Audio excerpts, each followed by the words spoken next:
Oke. Kak, aku ingin bertanya, di sana kakak beli mobil kakak, Iya, beli mobil.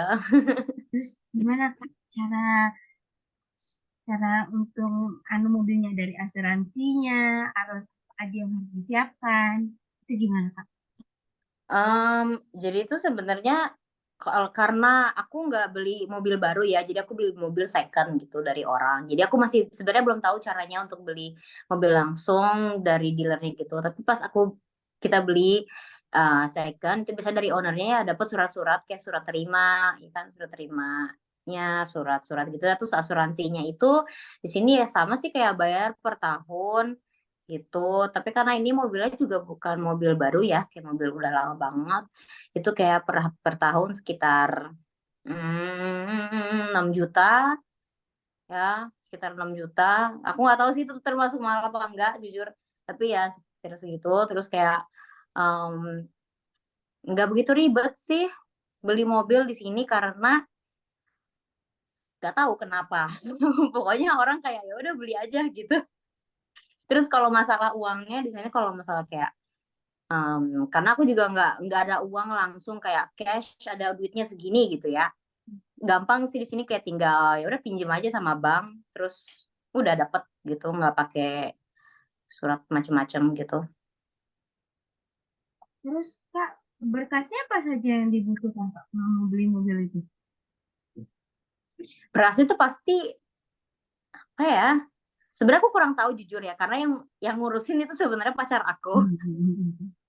Jadi aku sebenarnya kayak terima jadi aja. Cuma aku tahu kalau pasti kayaknya sih mereka pasti bakal minta tanda kayak kependudukan di sini, kamu tinggal di sini apa enggak gitu kan, biar kayak ini terus kamu punya SIM gitu, kamu bisa kendarain karena kan kalau misalnya saya kan pas kamu ambil biasanya sih jarang banget dia anterin. Biasanya tuh kita ambil sendiri mobilnya kan. Berarti kalau kayak gitu kan kamu harus punya SIM gitu. Jadi ya gitu-gitu aja sih sama surat terimanya itu harus segera diganti jadi udah diterima sama kita dan pemiliknya sama suratnya itu pokoknya diganti apa sih namanya itu BPKB ya? Apa sih namanya?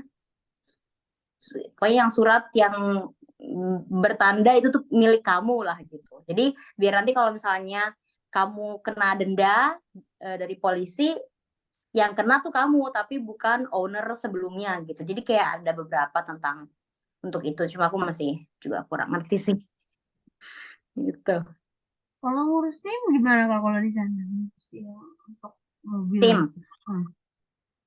aduh susah banget di sini. Aku aja sih takut ya soalnya bahkan mau kamu sejago apapun tuh masih bakal apa ya kesempatan untuk gagalnya tuh tinggi gitu. Hmm. Karena di sini ketat banget dan kamu nggak boleh kayak latihan sendiri, misalnya diajarin sama papa kamu, terus habis itu kamu ngambil tes, gitu nggak boleh. Jadi kamu belajarnya itu juga harus pakai official. Jadi yang dari official sekolah untuk mengemudi, nanti kamu bakal dapat kayak surat gitu kalau kamu sudah belajar di situ. Nah dengan itu kamu akhirnya tes di sini, tes biasa virtual dulu, jadi yang kayak nggak langsung di mobil kan virtual dulu, baru habis itu kamu dites untuk menyetir, tapi di sini kan kalau nyetir, kalau di Indonesia di kiri, kalau di sini di kanan. Hmm. Jadi susah untuk ngeliat itu dan di sini juga jalanan itu rapet banget. Sebenarnya rapi, tapi rapet banget, bercampur. Jadi kalau misal kamu bikin kesalahan sedikit aja itu biasanya langsung gagal. Jadi nggak semudah di Indonesia yang bisa bayar 1 juta ya kan, terus dapat SIM, di sini nggak bisa gitu. Jadi kak tes kemudinya tuh kayak yang di Indonesia itu kakak yang zigzag zigzag yang ada anunya gitu atau bukan kak? Aku sih jujur aku kurang tahu bagaimana, tapi ya pasti ada obstacle-nya, pasti ada rintangan-rintangannya yang dikasih sama mereka, sama juga parkir parkir ke belakang. Yang aku tahu sih kalau dari pacar aku dia bilang paling susah itu bagian parkir karena nggak boleh pakai kamera ya kan. Jadi kayak kemudian ditutup gitu-gitu dan harus pakai mobilnya mereka juga. Jadi kayak susah lah gitu. Karena di sini parkir itu adalah sesuatu yang sangat tricky karena nggak kayak di Indonesia lagi yang kayak tempat parkir itu di mana-mana ya kan. Kamu bisa parkir di mana saja yang kamu inginkan bahkan di trotoar. Di sini tuh ada tempat parkirnya sendiri dan kamu nggak boleh parkir sembarangan atau enggak mobil kamu diangkat, atau enggak mobil kamu diapa-apain. Jadi kalau misalnya kamu misalnya lihat ada tempat parkir emang untuk parkir dan tempatnya kecil banget, di situ kamu harus belajar untuk benar-benar parkir di tempat yang sangat-sangat sempit gitu. Ya, beda. Jadi di situ Kak, kalau misalnya kita nih Kak, contoh kita mau sudah naik mobil, mau parkir nih di dekatnya rumah orang, itu bisa kita dapat denda gitu Kakak, atau memang boleh aja gitu parkir di depan rumahnya orang? Jadi gini, misal kayak aku tinggal di apartemen, aku punya tempat parkir banyak di depan. Selama misalnya KTP aku, misalnya aku pemilik mobilnya, KTP aku tinggalnya di sini, aku bisa parkir gratis di depan apartemen aku. Tapi kalau misalnya aku nggak tinggal di sini, aku parkir di depan apartemen orang yang itu biasanya zona udah di reserve, alias mereka bayar untuk tempat parkir itu atau mereka tinggal di situ, aku pasti bakal kena denda. Dendanya itu biasanya dikirimnya kayak bulan depan gitu. Jadi biasanya ada mobil patrol gitu di seluruh kota, mereka patrol, mereka nge-scan plat number gitu untuk nge-scan pemilik mobil ini tinggal di sini apa enggak, pemilik mobil ini ketika dia parkir di sini dia bayar apa enggak itu kelihatan di sistemnya mereka. Jadi kalau misalnya kamu sembarangan parkir, kamu bisa kena denda bisa sampai 7 juta sebulan tiba-tiba gitu, kayak jebret gitu kalau kamu sembarangan parkir. Ya. Jadi tuh harusnya ya harus izin dulu ya Kak, kalau misalnya mau parkir di situ nggak bisa sembarangan gitu parkir ya. Jadi biasanya dia ada tiketnya. Jadi di setiap tempat parkir itu dia ada kayak satu booth. Kamu beli tiketnya gitu untuk kamu parkir di situ. Kamu masukin plat number kamu, ya kan? Misalnya di Kalimantan KT bla bla bla bla. Itu kamu masukin di situ. Jadi ketika kamu masih parkir di situ ada mobil patrol, di scan plat number kamu, oh iya, memang kamu sudah bayar untuk parkir di situ, jadi kamu nggak kenapa-napa. Tapi kalau kamu nggak bayar, nggak tinggal di situ, ya udah, nanti kamu bakal dapat surat, kamu kena tilang gitu, bayar. Gitu. Boleh, Ya, Indonesia harusnya juga begitu sih, tapi nggak ada. iya, beda ya, beda-beda. Beda. Ya. Hmm, bentar, bentar, bentar, bentar. Udah lupa. Bentar. Yo, Apa ya tadi? Oh iya Kak, kalau misalnya nih Kak, kalau Kakak tuh kan biasa kalau kerja, pasti kan stres gitu nah. Apa Hmm. sih tempat healing yang Kakak tuh biasa setelah lagi stres-stresnya gitu, jadi tempat, jadi adem gitu untuk pikiran Kakak, gimana itu Kak? Untungnya di sini tuh banyak taman ya. Jadi Hmm. di setiap area tuh pasti dia punya taman. Kayak di depan apartemen aku aja tuh ada taman gede yang orang-orang tuh bisa ke sana. Ada playground buat anak-anak, ada juga yang buat orang dewasa duduk-duduk. Ada bagian rumput-rumputnya kamu bisa piknik di situ. Kamu bisa ngobrol sama teman-teman kamu mau barbecue juga bisa di beberapa taman. Memang ada taman yang bisa barbecue, ada yang enggak. Kamu mau nonton sunset itu tinggal ke taman. Mungkin di sini nggak kelihatan sunsetnya. Oh, tinggal ke taman yang di sini aja yang agak jauh dikit. Tinggal jalan kaki 10 menit gitu kan nyampe. Oh, di sini dia ada taman yang bisa petik anggur. Oh, di sini taman yang banyak bunganya. Di sini taman yang gitu deh. Atau enggak jalan di pinggir sungai. Di pinggir sungai, di sini sungainya tidak seperti Ciliwung ya, di sini sungainya sangat-sangat bagus. View-nya sangat-sangat indah. Jadi memang bersih banget di situ. Biasanya ada tempat namanya Naplavka. Jadi ada satu area namanya Naplavka, itu ada di sungai. Di situ dia ada restoran, ada kafe, biasanya ada tempat minum-minum juga, ada bar. Itu kamu duduk-duduk di situ, kamu makan, minum, bla bla bla, sambil nonton sunset, sambil ngelihat jembatan-jembatan historical gitu, sambil ngelihat istana Praha. Itu biasanya di situ tuh tempat healing terbaik gitu. Nah, aku jadi pengen ke sana. Ayo, ayo. Jadi Kak, kalau misalnya nih Kak, kita mau ke taman situ kan ada sungai tadi seperti Kakak bilang kan ada sungainya. Itu gak ada buayanya Kakak, gak ada hewan. Oh, biasa kan kalau kita di Indonesia nih Kak, di sungainya pasti ada aja kerendumannya kayak ular lah, ada datang lah, atau apa gitu. Di sana tidak ada, tidak. Di sini nggak ada yang di sini tuh hewannya tidak se ekstrim di negara tropikal ya, Hmm. nggak se ekstrim negara tropis. Jadi sebenarnya aku di sini tuh kayak paling ngelihatnya apa sih, angsa gitu ya, soang, Hmm. ngelihatnya bebek. Se ekstrim ekstrimnya aku lihat paling tikus ngambang, udah mati gitu kan, ngambang di sungai. Udah gitu doang, tuh paling ekstrim. Sisanya aku nggak pernah ngelihat kayak ular, buaya gitu, nggak sih. Di sini sangat aman, bahkan kamu bisa kayak kamu bisa sewa kayak, kamu bisa berenang di situ juga kalau kamu mau gitu. Di tengah kota loh padahal. Jadi kayak ya, Kayak itu apa Kak? kenapa? Kayak itu apa? Kayak itu, kamu tahu kayak perahu ya, Hmm. perahu, tapi perahu yang kecil, Hmm. cuma untuk Hmm. satu atau dua orang, terus kamu dapat pedalnya, terus kamu kayak gini sendiri gitu, gini sendiri gitu. Biasanya ada area-areanya, nanti ada yang jagain kalau kamu kejauhan atau kamu masih bisa ke sana. Ada juga beberapa yang kamu bisa menelusuri sungainya lebih jauh kalau kayaknya berbeda atau dari company yang berbeda. Biasanya gitu sih. Cuma ya bisa kayaking di situ. Bisa surfing juga kadang, aku pernah lihat ada orang. Jadi kayak aduh, macam-macam deh di sini gitu.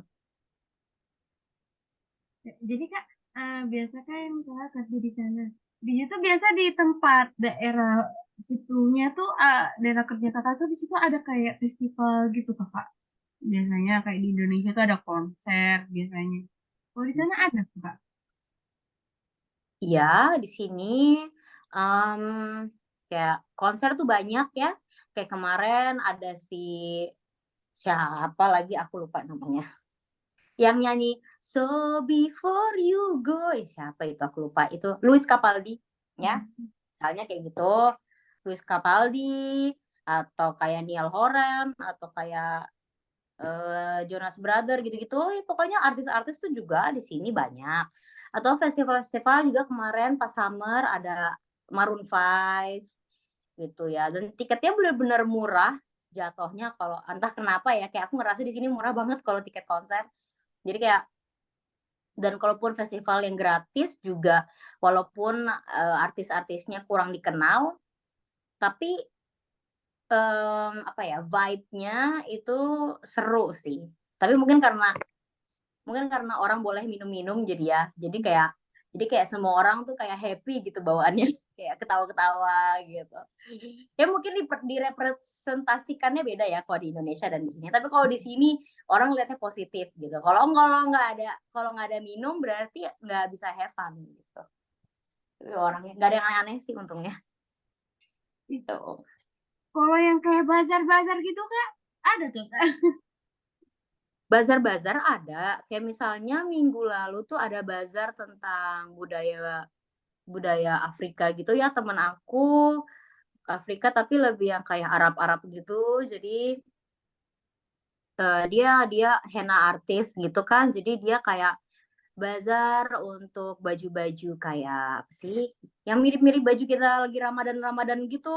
Hmm. Baju-baju muslimah-muslimah gitu, atau enggak bazar apa kemarin tuh? Bazar makanan Asia juga ada, bazar negara-negara. Jadi kayak semua negara yang ada di kayak embassy di sini mereka gelar satu booth per negara untuk jual makanan-makanan. Indonesia juga ada waktu itu. Seru sih, makan lemper gitu ya. Itu dijual kakak atau gratis gitu? Harus beli, harus bayar. Nggak bisa, nggak ada yang gratis. Di sini mahal. Kayak batagor aja 200.000, isinya cuma 6.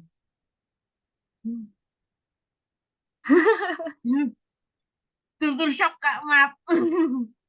Iya, aku juga shock sih. Jadi kayak, aduh, mending bikin sendiri deh. Gitu. Iya. Jadi kalau di sana tuh kan nggak, kakak kalau beribadah tuh di dapat mudah kah carinya atau susah kak? Gimana? Tempat ibadah gitu loh kak. Mudah kah kakak temukan gitu atau? eh Di sini itu jujur aku nggak tahu ya masjid tuh ada di mana di sini karena negara ini tuh negara paling tidak beragama di Eropa. Kayak paling nggak ada agama di Eropa. Karena mereka pun punya gereja. Di sini banyak gereja, tapi nggak ada yang ke gereja pun. Jadi kayak bener-bener nggak ada juga yang kayak, oh aku Kristen atau aku terlahir di keluarga Kristen, aku ke gereja setiap hari Minggu atau mungkin Sabtu. Nggak ada. Kayak bener-bener aku nggak kenal satupun orang di sini yang beragama gitu. Jadi itu cuma history aja buat mereka. Rata-rata nggak ada yang beragama. Kecuali kalau yang untuk komunitas Indonesia, kalau misalnya anggaplah Ramadan mau sholat Id, ya kan? Itu biasanya sholat Idnya kita ke Wisma Indonesia gitu. Jadi ke sana. Tapi nggak ada yang kayak masjid gitu di sini. Itu aku nggak pernah melihat sih. Gitu. Oh, jadi di sana tuh ada yang untuk tempatnya memang bagian Indonesia gitu kayak bagian Asia gitu ya kak? Um, Sebenarnya tuh di sini untuk komunitas Indonesia tuh kecil banget. Kayak cuma berapa puluh orang doang. Makanya kalau misalnya ada apa-apa yang bersangkut paut dengan tradisi Indonesia ataupun orang-orang Muslim Indonesia, itu biasanya perginya ke Wisma Indonesia. Jadi bukan embassy tapi namanya Wisma Indonesia. 17 Agustus pun di situ, Kurban pun di situ, semua di situ gitu. Tapi kalau untuk yang tadi kamu tanya ada tempat untuk orang Asia, ada satu tempat namanya Sapa itu penuh dengan produk-produk orang Asia. Jadi kayak Asian market lah istilahnya. Tapi karena di sini komunitas Asianya itu bukan orang Indonesia tapi Vietnam, jadi rata-rata ya Asianya lebih menjurus ke Vietnam. Jadi kalau di sana berarti Indonesia komunitasnya dikit, sangat dikit ya. Wah, kira-kira banyak loh kak. Sebelumnya lihat Kalau yang soalnya nggak ada yang orang Indonesia yang tertarik ke Ceko gitu loh. Rata-rata tuh ke Jerman atau nggak ke Belanda ya kan, atau enggak ke Prancis biasanya. Jadi di sini komunitas jangankan orang Indonesia tapi komunitas orang Muslim aja tuh kecil banget gitu. Jadi nggak begitu mudah untuk ngelakuin itu. Jadi mending kalau mau sholat ya udah sholat sendiri aja gitu. Nggak ke masjid. nih, aku mau Iya. mau bertanya kak, tapi ini kayak sedikit lebih ke sana kak. Ini di sana rasisme itu di sana gimana kak? Kalau rasisme? uh, Bukan pepatah ya, apa ya namanya ya. Pokoknya ada sesuatu yang orang Eropa itu nggak rasis ke ras apapun, kecuali sama orang Roma, orang Romania, atau sama orang Gypsy. Jadi mereka bilang diri mereka tuh tidak rasis, tapi mereka tuh sebenarnya cukup rasis ke orang Romania dan juga orang Gypsy gitu. Kalau misalnya towards orang Indonesia, mereka cukup baik sih. Memang kadang tuh ada yang bilang kayak kamu hati-hati ya, soalnya nanti mereka bisa kira kamu tuh Gypsy gitu. Tapi Dan mereka tahu gypsy itu gimana.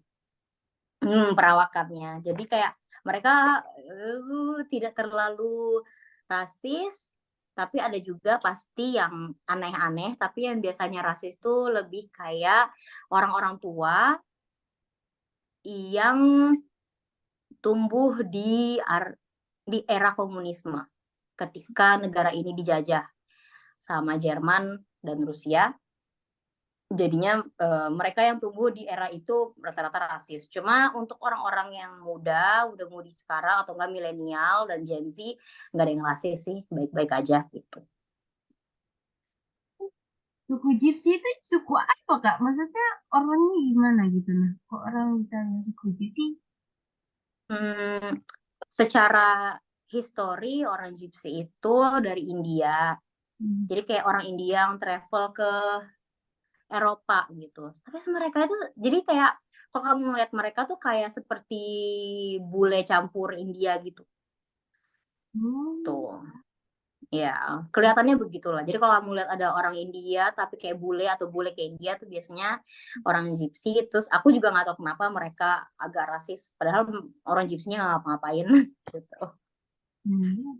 Ya. Sangat ya rupanya. Aku baru tahu Kak, kalau di sana tuh ada namanya lagi Gypsy dan Roma. Kalau kalau suku Roma tadi itu apa Kak? Sebenarnya Roma itu tuh dari Romania ya.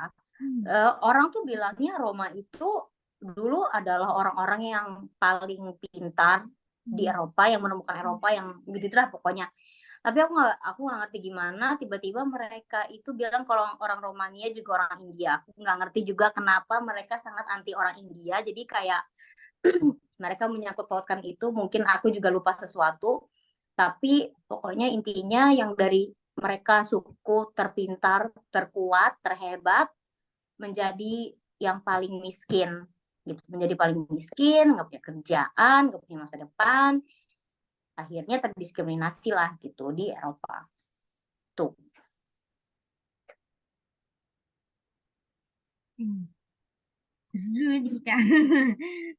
Tapi ini terlalu dalam kalau misalnya ditanya lagi. Jadi Kak kalau di sana itu misalnya ini Kak, ada orang Indonesia nih yang kalau kita bilang ya Kak, irang, kulit irang. Itu di sana bakal disebut sama suku Regi. Apa tadi Kak Gizi? Regi? Ya apa? Jadi nanti dikira sama orang sana tuh suku apa tadi Gizi kan Regi? Gypsy? Oh iya Gypsy. Enggak sih, bahkan Gypsy juga kulitnya lebih terang daripada orang Indonesia gitu. Sebenarnya di sini mereka nggak peduli dengan kulit hitam, justru mereka kepengen kulitnya gelap gitu. Mereka kepengen kulit aku tuh coklat banget ya, kulit aku coklat banget, apalagi ketika summer itu bener-bener gelap banget. Awalnya pindah dari Indonesia itu pasti mikirnya kayak aduh aku malu banget nih, aku cepet banget gosongnya ya kan. Sedangkan di Indonesia kita kalau panas pakai jaket, di sini mereka kalau panas pakai tank top ya kan, karena mereka pengen coklat. Aku nggak usah pakai tank top aja aku sudah coklat banget. Jadi sebenarnya itu sih juga shocknya, karena kayak mereka ngeliat aku kayak ih kamu ke solarium apa. Jadi solarium itu ada kan yang kamu tahu nggak sih, yang kamu masuk ke dalam peti gitu, isinya lampu, terus kamu tidur di situ selama 30 menit mungkin, nanti kamu keluar udah coklat kulitnya. Kayak yang di film Tom Jerry gitu kan Kak? Tom Jerry apa sih? Iya, iya nggak sih Kak? Ada juga di film Tom Jerry juga dia kayak gitu. Ya mungkin lah ya, tapi ya Iya. pokoknya gitulah, yang itu peti-petian, peti buat ngitemin kulit. Nah itu mereka yang kayak kamu kamu ini banget, beruntung banget bisa punya kulit yang gampang coklat, sedangkan aku harus bayar mahal banget biar aku kulitnya coklat gitu. Jadi sebenarnya itu sih yang bikin, jadi mereka nggak ada yang rasis ke kulit, tapi lebih kayak rasis bener-bener kerasnya gitu, ke Mereka nggak suka sama orang ini, ya udah nggak suka sama orang ini gitu. Bukan karena kamu terlalu gelap atau kamu terlalu terang gitu, enggak. Jadi Kak, kalau misalnya, aku mau nanya Kak, gimana Kakak cara berteman sama orang di sana? Hmm, Hmm. agak susah ya, karena maksudnya gimana ya? Orang-orang di sini pertama yang aku bilang itu rata-rata nggak beragama ya. Jadi mungkin kalaupun kamu beragama, pasti mereka bakal bakal support, pasti pasti mereka bakal respect kamu punya agama. Tapi mereka tuh pasti juga orangnya itu suka menanyakan kayak kamu percaya apa? Kenapa kamu percaya itu? Apakah bla bla bla bla. Jadi lebih to the point lah kalau misalnya kamu beragama banget. Dan aku juga inget teman aku bilang lucu sih sebenarnya. Buat aku lucu ya, tapi kayak aku tahu juga pasti untuk beberapa orang sangat menyinggung itu. Dia bilang orang-orang beragama itu bikin aku takut. Dia bilang gitu. Orang-orang yang terlalu beragama itu bikin aku takut. Aku bilang kayak, ya sebenarnya tergantung ya orangnya ekstrim apa enggak ya. Kalau kamu percaya adanya Tuhan ya percaya aja. Kalau enggak ya udah terserah. Keep to yourself istilahnya gitu. Tapi terus kalau misalnya anggaplah seorang Indonesia yang dari keluarga Muslim atau keluarga Kristen, pokoknya yang sangat konservatif kan. Indonesia itu konservatif. Kamu punya pegangan, kamu punya belief, kamu pindah ke sini melihat orang-orang yang nggak punya pegangan atau nggak punya agama, nggak punya kepercayaan, terus kamu temenan sama mereka, itu pasti ada bentrok gitu. Bentroknya misalnya, anggaplah kamu Muslim, kamu tidak minum, tidak makan babi, tidak melakukan hal-hal itu yang termasuk haram ya kan, terus atau yang dilanggar oleh agama, bla bla bla. Sedangkan buat mereka itu adalah hal-hal normal. Oh ya, aku mau makan burger yang dari babi misalnya, atau aku mau jalan-jalan ke taman sambil minum bir. Aku mau ayo kita minggu ini kita jalan-jalan party gitu.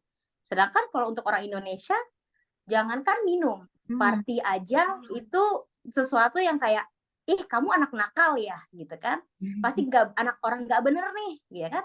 Orang nggak bener nih party-party. Tapi ketika di sini kayak justru kayak kamu yang aneh, party nggak mau, minum nggak mau, makan nggak mau, hidupnya gimana gitu. Jadi bentrok gitu. Jadi Iya. untuk aku sih lebih yang kayak aku membuka aja. Jadi kayak oke, background aku memang konservatif, tapi aku membuka jalan untuk berteman. Kayak oke, aku percaya ini, kamu percaya itu, kamu nggak percaya ya udah. Aku mau minum, kamu nggak mau minum, ya udah gitu.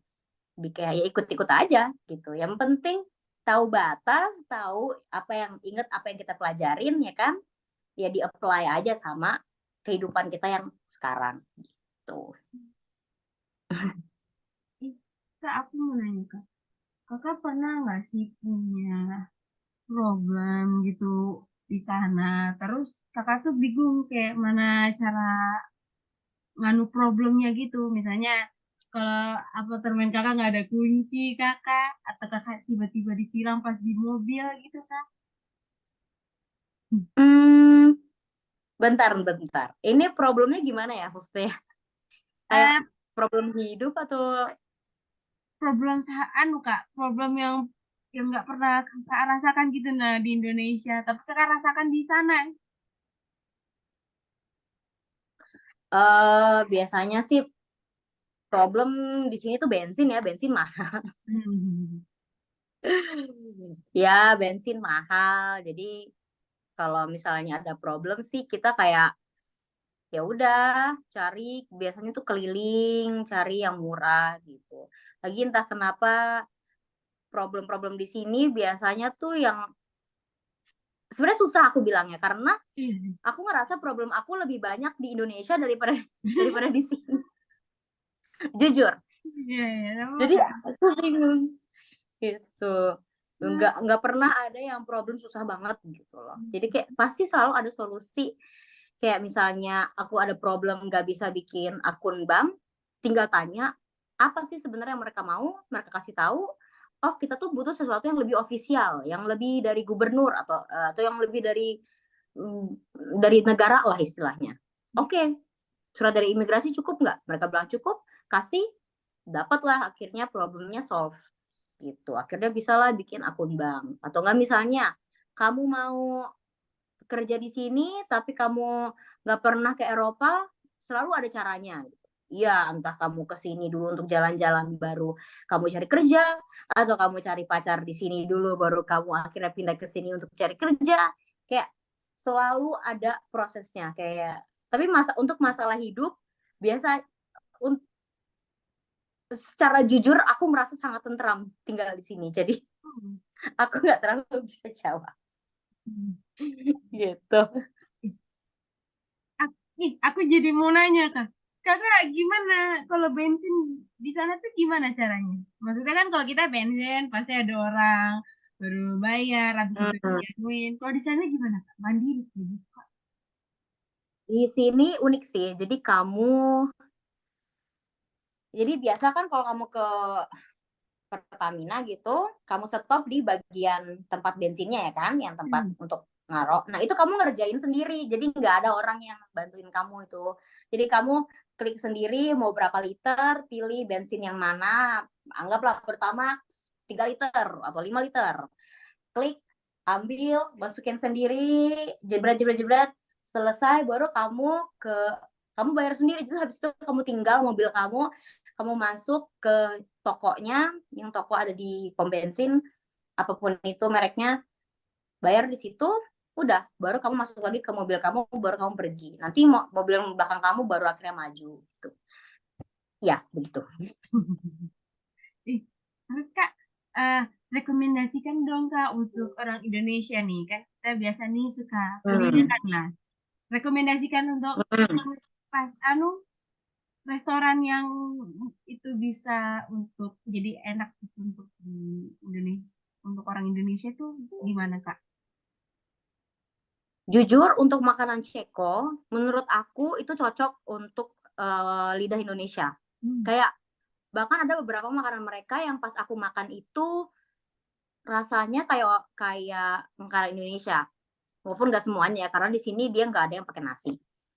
Untuk restoran, sebenarnya kamu bisa cari itu franchise, ada namanya Bagueterie Boulevard, kayak gitu. Dia kayak baguette, mungkin kayak Subway, tapi lebih bagus, lebih enak, lebih sehat, lebih homemade, terus dia bener-bener rasa Ceko gitu. Terus ada juga misalnya kamu ke lokal-lokal restoran di Ceko, itu pasti selalu enak. Kalau kamu makan babi ya bisa pesen babi, kalau kamu mau makannya ayam, makan sapi, dia juga banyak. Ada juga bebeknya enak, terus mereka juga kelinci, mereka juga jual kelinci. Jadi menurut aku sih untuk restoran-restoran lokal di mana aja di Ceko itu pasti enak. Terus biasanya kalau kamu lihat ada restoran yang di depan restorannya tuh ada tulisan Kozel, itu biasanya tuh franchise yang terbesar gitu, dan itu pasti jual makanan lokal Ceko dan enak banget. Tapi sebenarnya kalau kalau kamu nggak dapet ya udah nggak apa-apa. Yang lain juga pasti enak karena di sini makanannya enak. Tapi juga ada makanan Indonesia, makanan Korea gitu-gitu juga ada. Tuh. Street food Kak, street food gimana Kak kalau di sana street food? Kenapa? Gimana sih food? Ya street food di sana. Oh, street food. Iya. Oh, di sini tuh nggak ada street food, Hmm. sayangnya ya. Di sini nggak ada yang namanya street food karena di sini tuh sangat-sangat ketat, kayak ketat banget. Kayak kamu nggak bisa tiba-tiba buka kaki lima gitu. Kamu harus nyewa tempat, kalau kamu sembarangan kan berarti itu mungkin areanya area punya negara ya kan, berarti kamu harus bayar sama negara gitu. Jadi nggak ada street food sayangnya. Cuma ada satu tempat namanya Manifesto, dia itu tempat yang banyak street foodnya. Jadi kayak satu tempat yang punya vendor kecil-kecil gitu. Jadi berasa kayak street food. Nah, itu nama tempatnya Manifesto. Tuh, enak sih. Tapi lumayan mahal. Oh. Terus Kak, kalau kita ke restoran atau tadi kan sudah lihat tanya tuh yang tentang street food, itu kira-kira kita bawa berapa uang kalau ke sana gitu nah Kak? Kira-kira Kak. Anggaplah kamu eh, makan burger, terus pakai kentang goreng, French fries, baru kamu minum. Terserah mau minum bir atau mau minum Coca-Cola, tapi biasanya kan orang di sini minum bir ya. Jadi anggaplah minum bir. Wah, aku sih suggest sekitar 500 sampai 600 ribu kalau kamu mau stay lama atau kamu mau beli minum lagi gitu biasanya. Tapi kalau misalnya kamu cuma beli makanannya doang, biasanya sih totalnya itu kayak ya mungkin 300 ribuan udah cukup. 300 ribu, 500 ribu, tapi aku sih untuk aman-aman biasanya bawanya sampai 600, tapi biasanya nggak habis sih, biasanya. Tuh.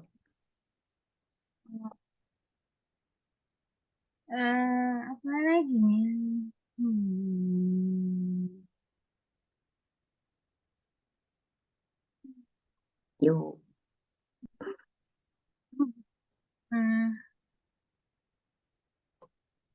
kayaknya Kak kalau di sana itu hewan em, hewan peliharaannya tuh ada Kak, kayak kucing, anjing gitu ada Kak. Aku ada kucing, mau aku bawa kucingnya. Ih, Mau,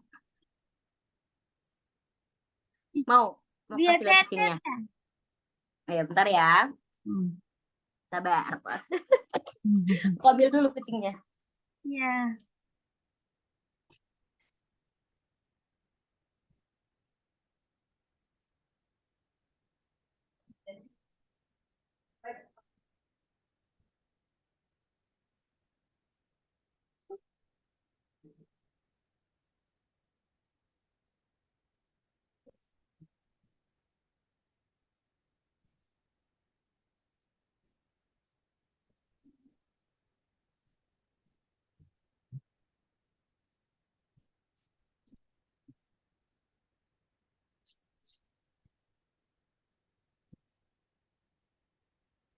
Yeay.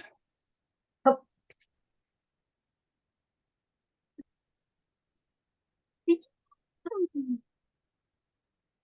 Gedein. Itu. Nih. Ah, lucu banget. Iya, di. Rasa apa nih, Kak? Maine Coon. Ini sayang. Ah, gedenya. Iya. Jadi. Tapi cita kucing, Kak. Jadi gemes gitu loh lihat ini. Iya. Dia baru bangun tidur. Iya. Oh, Oke. kayaknya dia tutup deh, Kak, ini sudah.